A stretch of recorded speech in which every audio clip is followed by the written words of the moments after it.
మీరు రాత్రి 10 గంటల 40 నిమిషాలకు మీరు రిజెక్షన్ అని చెప్పి మేము అప్లై చేసింది 5 రోజుల కింద.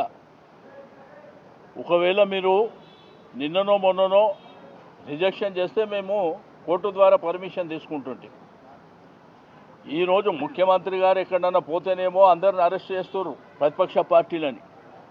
వాళ్ళేమో ఇష్టానుసారం ర్యాలీలు చేసుకోవచ్చు.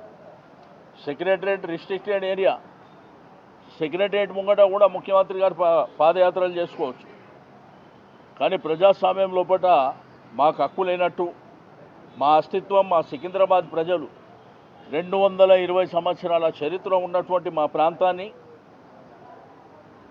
మా ప్రాంతం పేరు లేకుండా మా అస్తిత్వం మీద దెబ్బ కొట్టినప్పుడు ప్రజాస్వామ్యబద్ధంగా మేము నిరసన చెప్పేటువంటి కార్యక్రమాన్ని ఈరోజు ఏర్పాటు చేసుకున్నాం.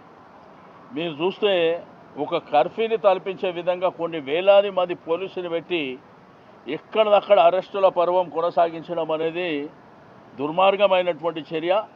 దీన్ని తీవ్రంగా ఖండించడమే కాకుండా మళ్ళీ ఫస్ట్ వీక్లో కోర్టుకు పోతాం, న్యాయపరంగా పర్మిషన్ తీసుకొని మళ్ళీ ర్యాలీ కంటిన్యూ చేస్తామని చెప్పి నేను ఈ సందర్భంగా తెలియజేస్తూ ఉన్నాను.